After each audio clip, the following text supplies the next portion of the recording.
सर्वे भद्राणि पश्यन्तु मा कश्चित् दुःखभाग् धन्यवाद। मैं आगे कैसो जे আজি आमार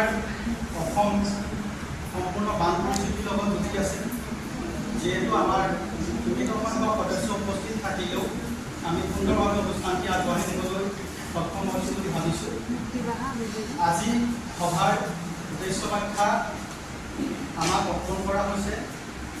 আমি আপোনালোকক অৱগত কৰাই অতি আনন্দিত হৈছোঁ যে আজি আমাৰ অখিল ভাৰতীয় সাহিত্য পৰিষদ অসমেই নহয় সৰ্বভাৰততে আজি ব্যাস দিৱস উদযাপন কৰা হৈছে।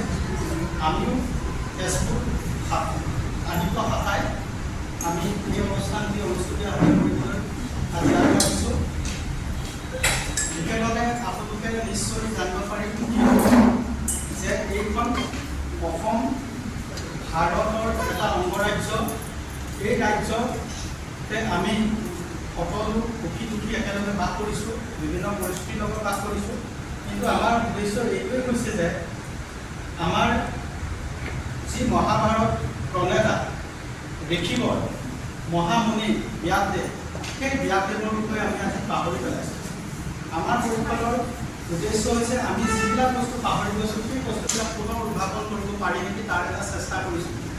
এই চেষ্টা ফলস্বৰূপ হিচাপে সমগ্ৰ ভাৰতৰ লগতে আজি আমাৰ গুৱাহাটী বিভিন্ন শাখা যিবিলাক আছে, আমাৰ ৰাজ্যিক শাখাবিলাকে সকলোতে আজি কিন্তু এই অনুষ্ঠানভাগি পালন কৰিছে। আমিও আজি তাতে সহযোগিতা জনাই আমিও আজি তেজপুৰ অখিল ভাৰতীয় সাহিত্য পৰিষদে এই অনুষ্ঠানভাগি পাতিবলৈ আৰম্ভ কৰিছোঁ। আজি সভাৰ উদ্দেশ্য ব্যাখ্যা ইমানে। ইয়াৰ পিছৰ কাৰ্যক্ৰম চলাই যাবলৈ মই ছাৰক অনুৰোধ জনাইছোঁ। ধন্যবাদ।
আমেৰিকাৰ এজন মহান নেতৃত্ববিদ ডক্টৰ ৰেডমি পাৱাৰে এটা বৰ ডাঙৰ কথা কৈছিল যে যেতিয়া আমাৰ সভ্যতাৰ নগৰকেন্দ্ৰিক সভ্যতা সৃষ্টি হোৱা নাছিল, সেই নগৰকেন্দ্ৰিক সভ্যতা সৃষ্টি হোৱাৰ আগতে গাঁৱত বাস কৰিছিল যিসকল নিৰক্ষৰ লোকে, সেই গাঁৱৰ নিৰক্ষৰ লোকসকলৰ পৰাই লোকসাহিত্যৰ সৃষ্টি হৈছিল।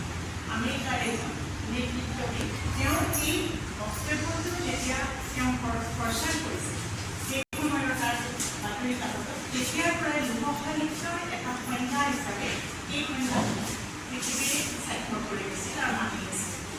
গতিকে আধুনিক